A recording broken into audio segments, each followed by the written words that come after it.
let's start with this reporting that China may close TikTok down. Do you think they'd really follow through on that threat? Yeah, I think they don't want to appear weak to Washington, D.C. And if Washington, D.C. says the only way TikTok can exist in the U.S. is through a sale, and China thinks that Washington would have the upper hand in making that happen, then yeah, they might follow through with that threat. I mean, look, it's 100 million U.S. users for a big tech company, sure. But ByteDance is not one of their biggest tech companies. To me, I think China wants leverage over the DC market above all else. And it's interesting because TikTok, correct me if I'm wrong, does have a fair amount of political activity on it already. I mean, for a fairly new app, this could yet play a role in the upcoming elections. So its ban also would presumably leave a void. Yeah, of course. I mean, the question you have to ask yourself is, why does Donald Trump want to ban an app that's used by 100 million people in America before the election? Wouldn't that frustrate people?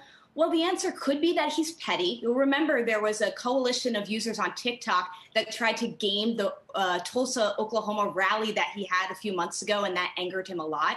It could also be that the Trump administration sees this as a way to undermine China without impacting too many U.S. jobs. Of course, there are U.S. creators, but it's not like at this point ByteDance and TikTok employ hundreds of thousands of people in the U.S. You know, I thought it was interesting what Adam Mosseri said, where he said, you know, look, it would benefit us competitively. They just launched, what is it, Reels, which is their own kind of TikTok-like thing, but that he was worried about the fragmentation of the internet. Well, it's not America's fault the internet is fragmenting, Sarah. So if he's concerned about that fragmentation, I'm not sure TikTok is going to be the reason why we face a lot higher walls for the internet in the future than we face right now.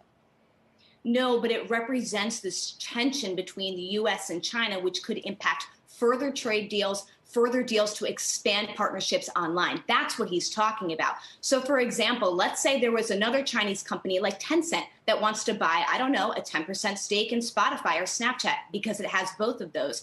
And we're now going to be using trade tensions to say those deals are not okay. That does splinter the internet, and it hinders innovation, and it hinders the experience for U.S. users of tech products. That's what Adam Mosseri is getting at.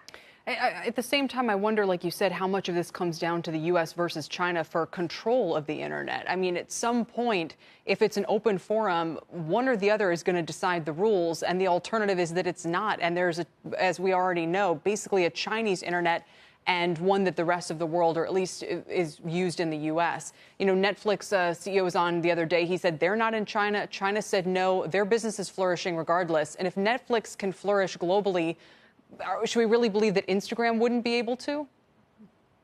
Well, it just depends on what the type of market and competitors are for those different types of products. I do think the concept of having two internets is very real. And by the way, the problem here is that one of those internets is censored. The Chinese internet does not have the same forms of freedom of speech and expression that the Western internet has. And so that is a very real tension if you're an entertainment company like Netflix that wants to operate in China versus a social platform, which still has free speech issues, but just very different types of issues. Right.